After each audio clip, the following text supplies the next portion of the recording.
Punjab today देख रहे दर्शकों का स्वागत है हमारे एक्सक्लूसिव शो सेहत टुडे में। हमारे आज के स्पेशल गेस्ट हैं डॉक्टर अबीर, MD DM neurology. Welcome sir. है यार। मुझे बहुत अच्छा लग रहा है आज यहाँ पे आपके चैनल के ज़रिए, ताकि हम ज़्यादा से ज़्यादा पब्लिक को हम बता सकें कि कौन सी हमारी कॉमन न्यूरोलॉजिकल प्रॉब्लम्स हैं जिनको डेली फेस कर रहे हैं। रादर देन उनसे डरना या फिर उनसे अलग रहना, हमारा आपके थ्रू हम ये एक सब में जागृत करना चाहते हैं कि हम कैसे कौन कौन सी कॉमन न्यूरोलॉजिकल प्रॉब्लम्स को हम डील कर सकते हैं, कैसे डील कर सकते हैं। और खासकर आजकल गर्मियों में हमने देखा है हमारी ओपीडीज में कि कुछ बीमारियां हैं जो बहुत ज़्यादा आ रही हैं, जो बहुत ज़्यादा प्रिवेंटेबल भी हैं, जिनमें से एक है सर दर्द जी। अब सुनने में हमारा सर दर्द बहुत ही छोटी चीज़ लगती है कि सर दर्द ही तो है, एक बचपन से देखते आ रहे हैं सैराडोन खाओ सर दर्द ठीक हो जाएगा। बट सर दर्द एक ऐसी बीमारी है जो अगर किसी को स्टार्ट हो जाए तो वो उसका पूरा दिन खराब कर सकती है। इनफैक्ट अगर आप पूरे संसार के आंकड़े भी देखें तो हमारा रिसर्च भी सर दर्द के ऊपर इतनी ज़्यादा है कि हमारे रिसर्च का 1/3 सर दर्द पे जाता है। द रीज़न बीइंग सर दर्द कॉमन होके भी इतना ज़्यादा मुश्किल है ट्रीट करना कि हमारा आधा टाइम, अब ओपीडी में भी लीजिए, जब मैं पीजीआई में था तो हमारे वहाँ की ओपीडी के 90% होते केसेस सर दर्द के होते थे। तो न्यूरोलॉजी में अगेन सुन के बड़ा, हमें भी शायद जब हम घुसे थे तो हमें कोई कहता कि भाई तुमने सर दर्द ट्रीट करना है, तो हमें बड़ा लगता है कि यार सर दर्द ट्रीट करने के लिए थोड़ी आए हैं, लेकिन आम सी बीमारी है। बट सर दर्द लिटरली एक पेशेंट के लिए भी सर दर्द है और एक फिजिशियन के लिए भी सर दर्द है। क्यों? क्योंकि बहुत रेजिस्टेंट बीमारी है। आज हम थोड़ा सर दर्द के बारे में डिस्कस करना चाहते हैं, मोर कॉमनली माइग्रेन। बिफोर आपको क्या लगता है माइग्रेन के बारे में? आपको क्या नॉलेज लगती है माइग्रेन के बारे में, आप बता सकते हैं? सर मैं एक मिथ बता सकती हूँ आपको माइग्रेन से रिलेटेड, जो हमने सुना है कि ये सिर्फ औरतों को होता है और migraine is nothing but commonly headache. और माइग्रेन में घरेलू नुस्खे बहुत काम आते हैं। तो ये सब मिथ्स हैं या रियलिटी है, that only you can tell. So let's first challenge the myth. तो फर्स्ट मिथ कि माइग्रेन ज़्यादा औरतों को होता है। आई एम अ माइग्रेनर, ठीक है। एंड लगा लो कि डॉक्टर्स में माइग्रेन कम से कम 70 से 80% डॉक्टर्स में हम देखते हैं माइग्रेन। हम जनरल पब्लिक में भी 40 to 50% में देखते हैं migraine. The reason being migraine को एक्चुअली लोग डील करने से पहले समझते नहीं कि है क्या। आई एम श्योर हमारी जनता जितनी भी हमें देख रही है उनमें से भी काफ़ी लोग अब इस चीज़ को रिलेट कर पाएंगे जो भी मैं आगे चीज़ें बताने वाला हूँ। सबसे पहले माइग्रेन होता क्या है? माइग्रेन हमारी सिर की नसों की एक रिएक्शन है। हमारी सिर में जो नसें होती हैं पूरी सिर से यहाँ पे गर्दन तक जाती हैं, इन नसों की एक रिएक्शन है जो किसी ना किसी तनाव के रिएक्शन में आके जब सिर की नसें जकड़ाव में आती हैं उसको माइग्रेन कहते हैं। जैसे कि मैंने कहा कोई ना कोई चीज़ की रिएक्शन पे है, तो हमें माइग्रेन को डील करना है तो पहले हमें वो चीज़ें देखनी है जिनकी रिएक्शन में हमारी नसें तनाव में आ रही हैं। उनमें हम इसको 2 पार्ट में डिवाइड करते हैं, एक है मानसिक तनाव और एक है शारीरिक तनाव। और शारीरिक तनाव में सबसे पहले कॉमन चीज़ें जो आजकल माइग्रेन क्यों ज़्यादा बढ़ रहा है आपको अभी धीरे धीरे खुद पता चल जाएगा कि क्योंकि हमारे जो शारीरिक तनाव है, हम विद टाइम जैसे जैसे हम बड़े होते जा रहे हैं हम अपने ऊपर ध्यान बिल्कुल नहीं रख रहे हैं। तो शारीरिक तनाव में सबसे पहला आता है नींद। आप लेते हैं प्रॉपर नींद रात को? मैं भी नहीं लेता हूँ। डॉक्टर्स क्यों मैंने कहा था बहुत ज़्यादा है, क्योंकि प्रॉब्लम हमारी ट्रेनिंग होते होते और किसी भी तरीके से हमारी नींद प्रॉपर नहीं हो पाती है।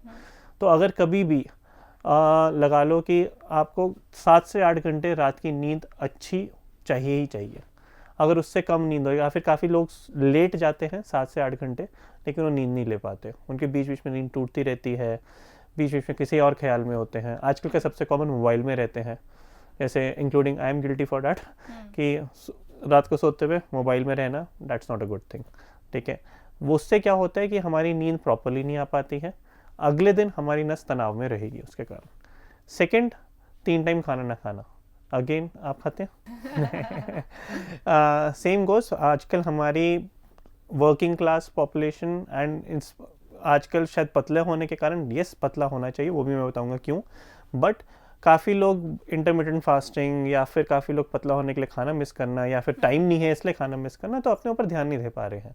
3 टाइम खाना खाने के दूर तो मतलब वो 2 टाइम भी खाना खा लें, वही हमें लगता है कि यार काफ़ी खाना खा लिया। सो that is a wrong thing. The moment you get hungry, जब भी आप भूखे रहेंगे आपके शरीर की नसें अगेन तनाव में जाएंगी. सो 3 टाइम रेगुलर इंटरवल्स पे अच्छा खाना खाना is again a preventive thing for migraine. अगर नहीं करोगे तो हम इसको कहते हैं ट्रिगर फॉर माइग्रेन. थर्ड सबसे कॉमन एंड सबसे इजीली डिसमिस्ड फैक्ट इज पानी. दिन में कम से कम 2 से 3 लीटर पानी पीना ही पीना है. और ट्रिगर भी हो रहा है. नेक्स्ट ट्रिगर्स जो थोड़े अनकॉमन है बट काफ़ी लोगों में पाए जाते हैं वो है स्मेल.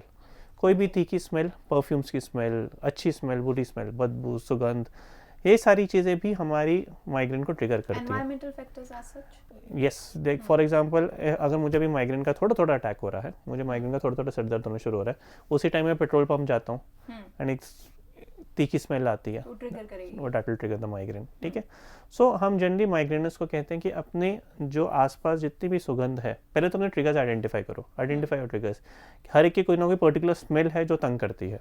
कईयों को परफ्यूम्स की, कईयों को डिओड्रेंट्स की, कईयों को लेदर की स्मेल, कईयों को पेट्रोलियम की स्मेल. तो आइडेंटिफाई और ट्रिगर एंड उसको अवॉइड करो, खासकर उस टाइम पे जब आपको अटैक हो ही रहा है. कोई पर्टिकुलर चीज खाने से भी ट्रिगर हो सकता है? Yes, definitely. As you said, हमारे पास सबसे कॉमन ट्रिगर इंडियन सेटअप में होता है फ्राइड खाना और स्पाइसी खाना. तो हम बहुत कॉमनली, जो हमारा एक मिथ, जैसे हमने मिथ से स्टार्ट करा था, एक मिथ होता है कि गैस सर पे चढ़ गई है. ठीक है. वो यही होता है कि हम एक्चुअली फ्राइड और स्पाइसी खाना के कारण गैस तो बनती ही बनती है, साथ में माइग्रेन होता है, जिसको हम बहुत कॉमनली कहते हैं गैस सर पे चढ़ जाना.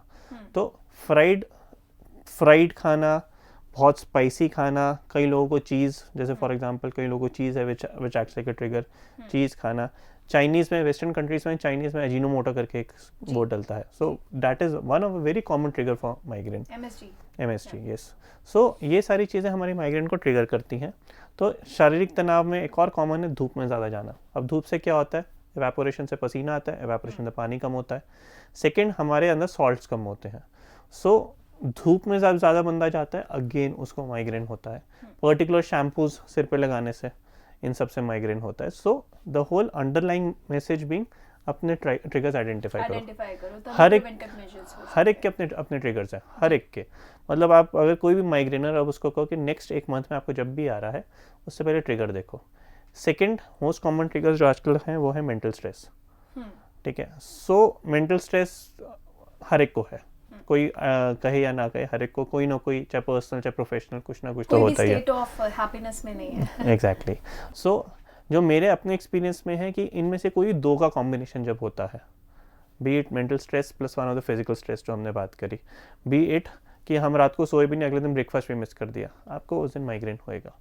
अब नॉट लाइक सबको होता है, कईयों की बस एक टेंडेंसी होती है. फॉर एग्जाम्पल एक माइग्रेनर लो और एक नॉन माइग्रेनर लो. नॉन माइग्रेनर भी एक करेगा, वो कहेगा मैं तो बिल्कुल ठीक हूँ. माइग्रेनर को आप ये सब कुछ करोगे, उसको माइग्रेन हो सकता है. एंड ये किन लोगों में ज़्यादा पाया जाता है? जो ज़्यादा थोड़े बचपन से थोड़े हाइपर रहे हैं, हाइपर रहते हैं, थोड़े एक्साइट ज़्यादा जल्दी हो जाते हैं, गुस्से में ज़्यादा जल्दी आते हैं, टाइप ए पर्सनैलिटीज जिनको हम कहते हैं. ठीक है. उनमें ज़्यादा माइग्रेन होने के चांसेस होते हैं. सो मेरा हर एक को ये कहना होता है, बहुत लोग माइग्रेन के बहुत आते हैं. मतलब आज भी मेरे सुबह से कम 15 लोग आए जिनको माइग्रेन का है. वो एक तो धूप के कारण आजकल ज़्यादा आ रहे हैं. ठीक है. एंड सेकेंड, वो शायद अपनी प्रॉब्लम भी समझ ही नहीं पाए हैं कि they have to identify the triggers. हमारी हर माइग्रेन के ट्रीटमेंट में आजकल जो गलतियां हो रही हैं कि लोग ज़्यादा डिपेंडेंट हैं दवाइयों पे. दवाइयों से पहले एक सबसे पहला पॉइंट आता है identify and prevent your triggers. जब तक आप वो नहीं करोगे दवाइयाँ काम नहीं करेंगी. तो दवाइयों में भी हमारी 2 तरीके की दवाइयाँ होती हैं. एक दवाइयाँ होती हैं जिनको हम कहते हैं SOS दवाइयाँ, मतलब एक्यूट अटैक्स के लिए दवाइयाँ. यानी आपको माइग्रेन हो रहा है, या मेरे को माइग्रेन हो रहा है, तो क्या करना चाहिए? ये गोली है, आपने खाओ. ठीक है. उसमें जो लोग गलती करते हैं वो करते हैं कि वो वेट करते रहते हैं कब मेरा माइग्रेन बहुत ज़्यादा हो जाएगा, एंड जब वो बहुत पीक पे हो जाता है तब वो दवाई खाते हैं. टेक्निकली तब दवाई काम नहीं करती है. माइग्रेन की दवाई तब काम करती है जब आपका ये पीक पे जा रहा होता है. पीक पे जाने के बाद नहीं काम करेगी. सो that is again one of the myth. जो लोग कहते हैं कि यार मेरी दवाई काम नहीं कर रही, फिर अब उल्टी आ रही है, ये हो रहा है, वो हो रहा है. So that is one thing people should avoid कि हाँ, अगर आपको माइग्रेन है, आप एक माइग्रेनर खुद जान जाते हैं कि मुझे सिर दर्द वैसा हो रहा है, तो आप जैसे ही थोड़ा बहुत होने शुरू हुए आप शुरू में दवाइयाँ लीजिए. सेकेंड, हमारी दवाइयाँ होती हैं जिनको हम कहते हैं प्रोफिलैक्टिक दवाइयाँ. हमारे पास कुछ दवाइयाँ होती हैं जो इन नसों की सेंसिटिविटी को थोड़ा कम करती है, बट वो हर एक को नहीं देते. जिसको बहुत ज़्यादा अटैक्स हो रहे हैं, मतलब महीने में 5 से 6 से ज़्यादा अटैक हो रहे हैं, मतलब 5-6 बार तो आपको दूसरी SOS वाली दवाइयाँ तो लेनी पड़ रही हैं. उनको हम कहते हैं कि आप ये दवाई लीजिए और साथ में अपने ट्रिगर्स को ज़रूर रोकिए। तो ट्रिगर्स में again for the whole public what I would want to say, नींद, खाना और ये पानी, ये तो 3 चीज़ें हैं ही हैं। साथ में कुछ एक्सरसाइजेस आपने नेक स्ट्रेंथनिंग एक्सरसाइजेस करनी है। एक और मिथ होता है कि मुझे सर्वाइकल से दर्द हो रहा है, मुझे सर्वाइकल से चक्कर आ रहे हैं। हमारे पास बहुत पेशेंट आते हैं, सर मुझे वो अपने आप डायग्नोस करके आता है, सर मुझे सर्वाइकल है। तो that is also very much misdiagnosed as cervical, होता वो माइग्रेन ही है। और माइग्रेन की नसें, जैसे मैंने कहा, यहाँ पे जाके हमारी गर्दन की नसों के साथ ही कनेक्टेड होती हैं। तो कोई भी सर्वाइकल, कोई भी हमारे काफ़ी बार माइग्रेन के अटैक्स में हमें यहाँ पे दर्द और यहाँ पे भारीपन सा होता है। सो कंसिडरिंग दिस, हमारे माइग्रेन के कॉमन सिम्टम्स क्या होते हैं। अब इसमें एक और नया मिथ आता है, लोगों को लगता है कि माइग्रेन के हर सिम्टम में एक उल्टी तो आनी ही चाहिए। ऐसा नहीं होता है। माइग्रेन हमारे बहुत ही वेरिड सिम्टम्स के साथ आता है। कभी कभार सिर्फ एक तरफ सिर दर्द होता है, कभी कभार पूरा सिर भारी होता है, कभी कभार उल्टी आने का मन करता है, कभी कभार होता है कि हाँ इरिटेशन। क्लासिकल माइग्रेन ये होता है, एक तरफ सिर दर्द होना, उल्टी आने का मन करना, बहुत इरिटेबल हो जाना कि भाई कोई तंग ना करे, लाइट ना तंग करे, आपका शोर ना तंग करे, बस मुझे एक कोने में आराम से सोने दो या बैठने दो। That is a classical migraine. But हमारे पास क्लासिकल माइग्रेन्स नहीं आते। माइग्रेन जो पूरा सिर भारी हो रहा है, गर्दन में जकड़ाव हो रहा है, यहाँ पे शोल्डर तक जकड़ाव हो रहा है, that is not cervical, that is also one kind of migraine only. So everyone needs to understand कि हाँ आजकल माइग्रेन है, काफ़ी ज़्यादा है, बट ये प्रिवेंटेबल है, बहुत ईजिली प्रिवेंटेबल है। All as a migrainer I can tell you from my experiences, I have change my routine, ठीक है। I have lost weight, migrainers मोटे लोगों को ज़्यादा होता है। I have lost weight, I have started exercise, daily exercise. आप migraine में आपको कुछ गर्दन की एक्सरसाइज करनी होती है, कुछ शोल्डर की एक्सरसाइज करनी होती हैं। येस, कोई लोगों को लगता है सर्वाइकल कर रहे हैं, लेकिन नहीं, हम यहाँ के मसल्स को रिलैक्स करवा रहे हैं।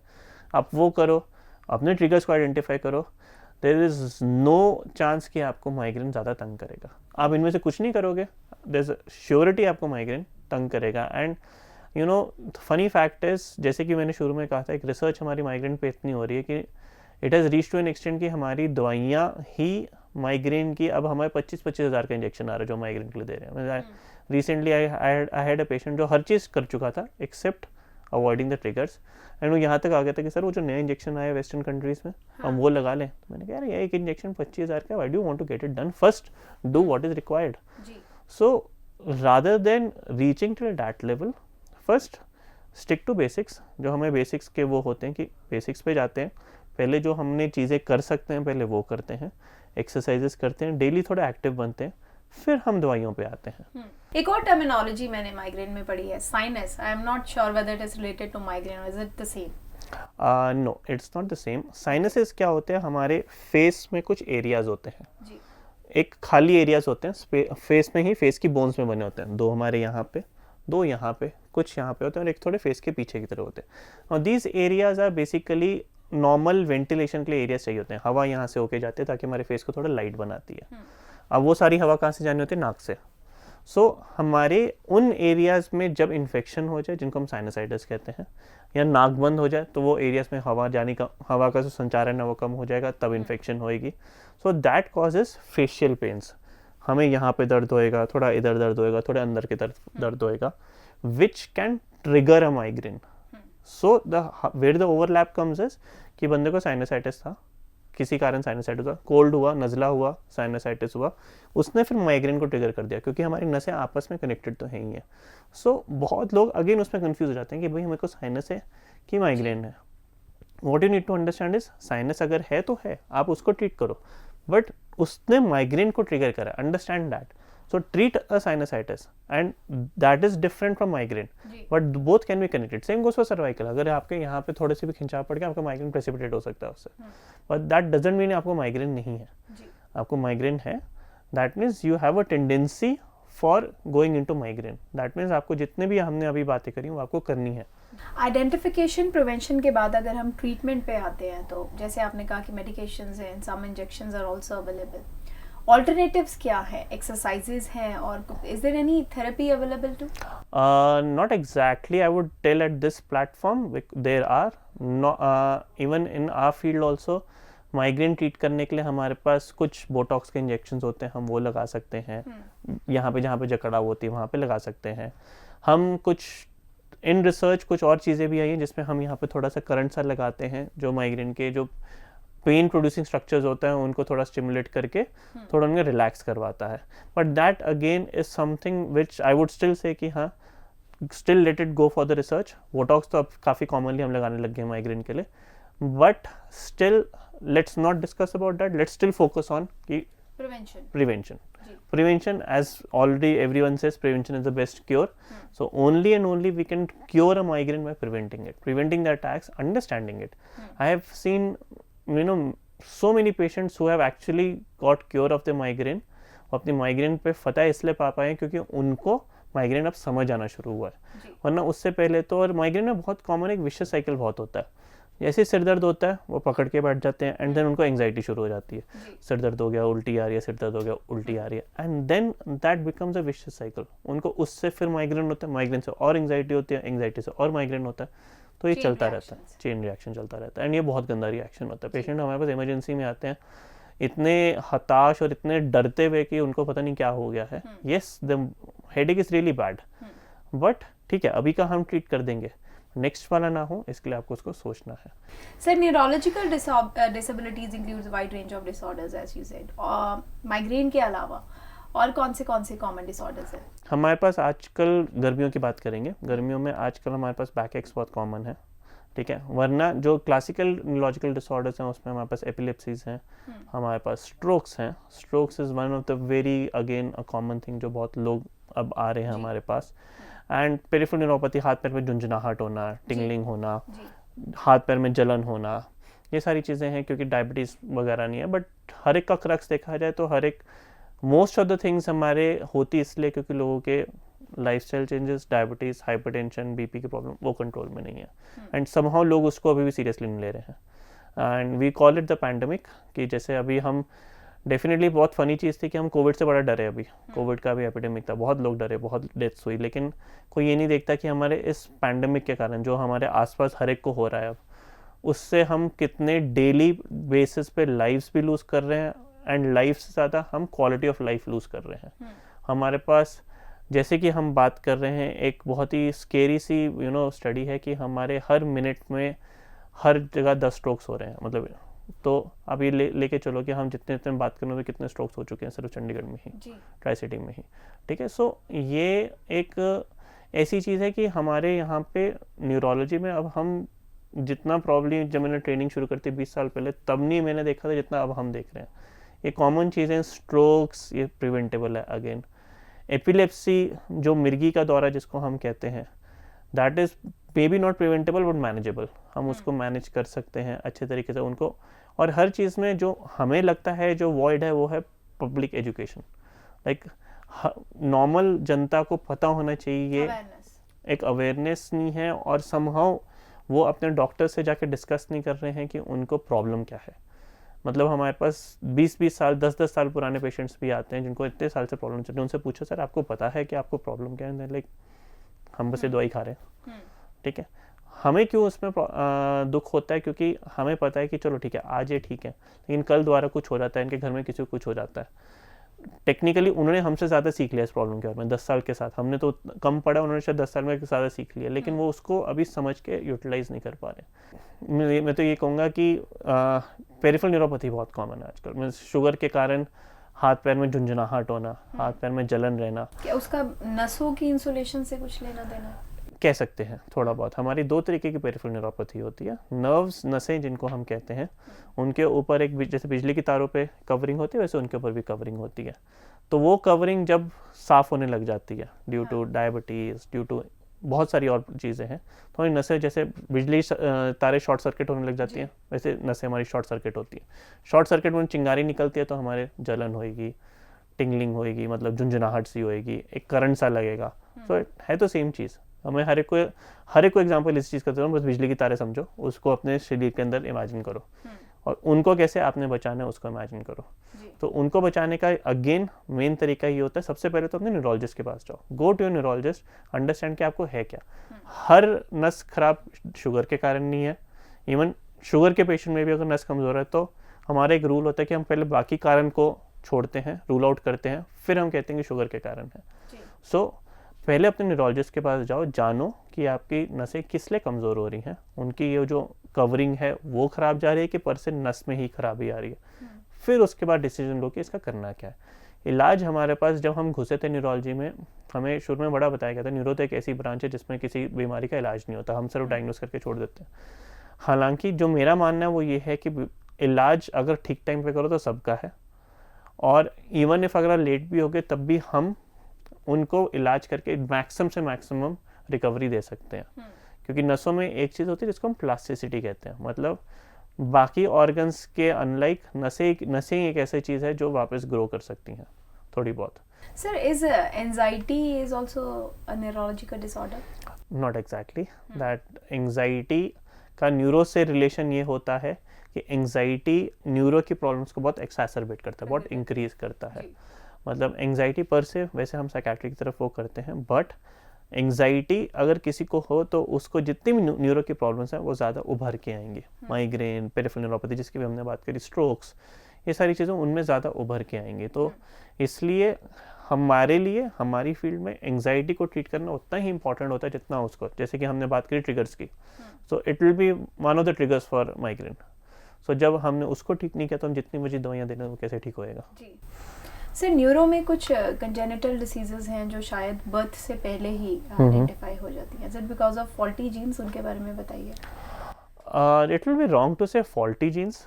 फॉल्टी जीन्स तो किसी पे बहुत ब्लेम करने वाली बात हो जाती है, बट येस हमारे पास काफ़ी बीमारियां होती हैं, जैसे मस्कुलर डिस्ट्रॉफीज होती हैं, हमारे डाउन सिंड्रोम होता है, जो येस हमारी जीन्स तो फिर भी शायद ठीक है, लेकिन जब हमारे एक एग आता है, जब हमारा बच्चा बन रहा होता है, तब समहाउ किसी चीज़ के कारण वो हमारा प्रॉपरली डेवलप नहीं हो पाता। तो yes there are certain things जो जिनके अब तो कॉमनली टेस्ट होने लगे हैं, जो कॉमन बीमारियां होती हैं जो हम बर्थ से पहले आइडेंटिफाई कर लेते हैं, उनके टेस्ट होने लग गए। उनमें सबसे कॉमन एक डाउन सिंड्रोम करके होता है, जो अगर जैसे कोई मदर है जो अपनी थोड़ी ज़्यादा उम्र पे वो मदर बने हैं, तो उनमें ज़्यादा रिस्क होता है, तो उनमें हम ज़रूर टेस्ट करते हैं बिफोर बर्थ, हम उनमें टेस्ट करते हैं, और आज के लिए तो कॉमनली डन टेस्ट होते हैं। या फिर कभी कर क्या होता है कि जो हमने देखा है कि देर आर सर्टेन मिर्गी के दौरे की दवाइयाँ, ठीक है, जो काफ़ी लोग जब खासकर जो मदर्स ले रही होती हैं वाइल बीइंग प्रेग्नेंट, जब वो प्रेग्नेंट होती हैं, तब अगर उनको फोलिक एसिड करके एक टैबलेट आते तब ना दो तो हमारे प्रॉब्लम्स हो सकती हैं। सो इस चीज़ के लिए भी अगेन हर एक के लिए मैसेज ये होता है कि आप अगर प्रेगनेंसी प्लान कर रहे हैं या फिर अगर आप शादीशुदा हैं, आप कोई भी दवाई ले रहे हैं, ना ही न्यूरो की कोई भी दवाई ले रहे हैं, आप अपने गायनेकोलॉजिस्ट से ज़रूर डिस्कस करिए, प्रॉपर गायनी चेक ज़रूर कराइए। क्योंकि हम प्रॉपर गायनी चेक्स में भी अब क्या होता है कि ऑब्स गायनी में हम जाते हैं, हम 3 बार अल्ट्रासाउंड इसलिए ही करते हैं क्योंकि एक टाइम पे हम उन बीमारियों को देख सकते हैं। इनफैक्ट हमारा अल्ट्रासाउंड करने का सिर्फ मकसद ये नहीं होता कि बच्चा है कि नहीं है, हमारा ये होता है कि अंदर बच्चा ठीक तरीके से फॉर्म हो रहा है कि नहीं हो रहा है। सेकंड, आप अगर उनके पास जाएंगे तो आपको बताएंगे कि चलो आप ये दवाई खा रहे हैं, इस दवाई की इस बच्चे पे असर ना आए तो हम ये आपकी दवाई चेंज करना चाहते हैं या फिर हम इसमें एक और नई दवाई ऐड करना चाहते हैं ताकि बच्चा ठीक रहे। तो इसके लिए हम क्या देखते हैं कि बहुत लोग जाते ही नहीं है, मतलब लगा लो मेरे पास भी बहुत लोग ऐसे जो मिर्गी के दौरे वाले वो होते हैं, उनको बताया भी जाता है कि जब आप बच्चा प्लान कर रहे हो तो प्लीज़ एक बार हमसे डिस्कस करके जाना। वो आ जाते हैं प्रेग्नेंट हो गए तो हमें बड़ा बुरा लगता है कि यार अब भगवान की देन है। सो बट ये करना चाहिए, एवरीबडी शुड अंडरस्टैंड कि हाँ जब भी आप कोई दवाई, कोई लॉन्ग टर्म दवाई पे हो और आप प्रेगनेंसी प्लान कर रहे हो, प्लीज़ अपने डॉक्टर के पास जाइए, अपने गायनेकोलॉजिस्ट के पास जाइए, कंसल्ट करिए, अपने रेगुलर चेक्स करवाइए, सो डैट आपके पास जब भी हो बच्चा बाय गॉड्स ग्रेस आपका बहुत अच्छा हो, बहुत अच्छा होगा भी। उसके बावजूद भी yes there are certain diseases जो हमें शायद प्रेगनेंसी में नहीं पता चलती हैं, और जैसे जैसे बच्चा बड़ा होता है तब हमें पता चलती हैं। उनमें मसल वीकनेस वगैरह होती हैं कि बच्चे जब चलते हुए प्रॉपरली चल नहीं पाते हैं या फिर प्रॉपरली बोल नहीं पाते हैं, वो होता है कि हाँ वो अगेन बच्चा बनने के टाइम थोड़े चीज़ें चेंजेस आ जाते हैं। कुछ केसेस में सर जैसे हमने सुना है कि पार्किंसंस या अल्जाइमर डिटेक्ट नहीं होता है, बाद में पता लगता है। यस हम प्रेडिक्ट नहीं कर सकते उसको कि किसको होएगा किसको नहीं होएगा। ये अगेन और जैसे अब जितनी अगर मैं 100 के लोग भी बैठाता हूँ, कोई मेरे से 100 के 100 पूछेंगे सर क्या मुझे फ्यूचर में अल्जाइमर या पार्किंसन हो सकता है, नहीं हम नहीं कर सकते। हम अगेन उसको प्रिवेंट करने के लिए ज़रूर कर सकते हैं कि जो हम शायद बचपन से अपनी मम्मी पापा दादी से सुनते आ रहे हैं नुस्खे about exercise, regular exercise, fruits and vegetables अच्छे रखो, ठीक है, this is the only thing which can prevent Alzheimer's और पार्किंसंस। बट किन में होएगा किन में नहीं होएगा, और कभी मैं ये भी नहीं कहना चाहता, बहुत लोग मेरे से पूछते हैं हमारे कुछ न्यूरो की प्रॉब्लम्स होती हैं कि मेरे फादर को ये थी अब मुझे होएगी कि नहीं, ठीक है। So what I tell them कि नहीं, कभी उस डर में नहीं रहना है, ठीक है। मे बी ये शायद चांस होएगा, बट अगर एज अ नॉर्मल पब्लिक मुझे लाख में एक चांस है, आपको शायद 50,000 में एक चांस है, ठीक है, बट है तो चांस ही, ठीक है। तो आप उसकी टेंशन लेके ज़रूर वो कर लो, क्योंकि जैसे आपने कहा anxiety and tension and stress it has a direct damage on our nerves, ठीक है। सो हमें बहुत देखा है कि मतलब एक पेशेंट था, I won't name him, but उसके फादर को अर्ली अल्जाइमर्स डिटेक्ट हुआ था। तो बंदा मेरे पास आता था सिर्फ एक चीज़ से कि सर मुझे भी हो गया, सर मुझे भी हो गया, हर 3 महीने में सर मैं भी भूल रहा हूँ, सर मैं भी भूल रहा हूँ, और उसका सिर्फ स्ट्रेस था और कुछ नहीं था। And till date touch wood he is doing fine, but उसको फिर भी लगता है कि हाँ if he is seeing this वो रियलाइज़ कर लेगा मैं उसके बारे में बात कर रहा हूँ। But yes, what my message to call is कि इवन दो अगर आपको थोड़ा सा भी आपने गूगल भी कर लिया है कि भाई मुझे ज़्यादा रिस्क है, बट जस्ट अ रिस्क, वो रिस्क तो मुझे भी यहाँ पे बैठे बैठे रिस्क तो है ही है कि कोई ना कोई कभी ना कभी कुछ ना कुछ एक्सीडेंट हो सकता है। So why are you worrying about that risk. I know someone very close to me जिन्होंने वो एक और बीमारी के कारण अपना नॉर्मल एक MRI करवाया, उनके MRI में कराते कराते पता चला कि उनका ब्रेन एक तरफ बिल्कुल सूखा हुआ है, एज यंग एज मी, सेम एज। तो वो मेरे पास आया एंड लाइक यार मेरा ब्रेन सूखा हुआ है, एंड बड़ी देर तक वो बड़ी टेंशन में रहा कि मेरा ब्रेन सूखा हुआ है, मुझे डिमेंशिया हो जाएगा, मेरा ब्रेन सूखा है, डिमेंशिया हो जाएगा। And then after while I told him कि यार ठीक है मे बी हो जाएगा, so at least what you can do right now, अभी तो तेरे को नहीं है। कहता नहीं, तो मैंने कहा एटलीस्ट तुम अभी तो अपनी लाइफस्टाइल ठीक कर सकते हो, अपनी लाइफस्टाइल ठीक करो, जो हम डिमेंशिया प्रिवेंट करने के लिए कहते हैं, फ्रूट्स वेजिटेबल ज़्यादा खाओ, एक्सरसाइजेज ज़्यादा करो, वेट लॉस करो, बी मोर एक्टिव, वो तो करो, avoid all smoking and alcohol, तो सब कुछ करो। एंड देन ही रियलाइज कि हाँ मतलब rather than sitting and thinking कि यार मुझे डिमेंशिया हो जाएगा, एटलीस्ट जो कर सकते हो वो करो, क्या पता ना हो। हमारे पास इनफैक्ट डायग्नोस्ड डिमेंशिया या डायग्नोस्ड पार्किंसन ऐसे आते हैं जो इतनी स्लोली प्रोग्रेस करते हैं, इतने स्लो होते हैं कि वो, मेरे पास कुछ पेशेंट हो जो 30 साल से जिनको हिस्ट्री है पार्किंसंस की, लेकिन वो अभी भी ऑलमोस्ट ठीक है, बिना दवाई के ठीक चल रहे हैं, लीडिंग नॉर्मल है, बिना दवाई के ठीक चल रहे हैं। So it's a very it's a very funny and a very mysterious thing on neurology. So आखिरी सवाल सर, जैसे आपने कहा कि हर घर में गूगल ज्ञानी है, so any message for your viewers कि कौन से ऐसे वार्निंग साइंस हैं जो उन्हें बिल्कुल भी अवॉइड नहीं करने चाहिए? फॉर ऑल द व्यूअर्स, जो वार्निंग साइंस जो हम आजकल की एरा में देना चाहते हैं वो ये है कि स्ट्रोक के वैल्यू में, क्योंकि स्ट्रोक एक ऐसी चीज़ है जो टाइम मैटर करता है, सो उसमें एक हमारे पास एक निमोनिक भी होता है जिसको हम कहते हैं BFAST, BEFAST। तो अगर आप बैठे हैं या फिर खड़े हैं, कुछ भी काम कर रहे हैं और आपको सडन ऑनसेट, मतलब बैठे बैठे एकदम से बैलेंस बिगड़ने लग जाए कि हाँ मैं बैठा हूँ यार और चक्कर आ रहे हैं एकदम से, या फिर एकदम से अरे दिखना बंद हो गया, तो B for balance, E for eyes, कि एकदम से दिखना बंद हो गया यार मुझे एक आंख से दिख नहीं रहा है। तीसरा F फेस्ड, कि फेस, तो एकदम से आपका फेस टेढ़ा हो जाएगा, क्या हो गया, ठीक है। A फॉर आर्म्स, कि आपका बैठे हो एकदम से यार मेरे हाथ में कमजोरी आ रही है, मेरी टांग में कमजोरी आ रही है। S फॉर स्पीच, आपके एकदम से चेंज आ जाए। तो so what is B for balance, E for eyes, F for face, A for arms, S for speech, last is T।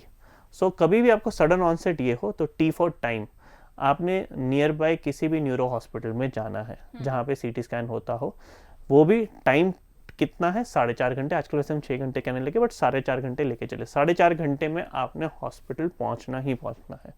Reason being, और ये भी नहीं कि अगेन जो एक कॉमन लोग गलती करते हैं, 4.5 घंटे तक वेट नहीं करनी है, जितनी जल्दी पहुंच सके उतनी जल्दी पहुंचना है, ताकि हम आपको दवाई दे सकें जो इस चीज़ को रिवर्स कर सके।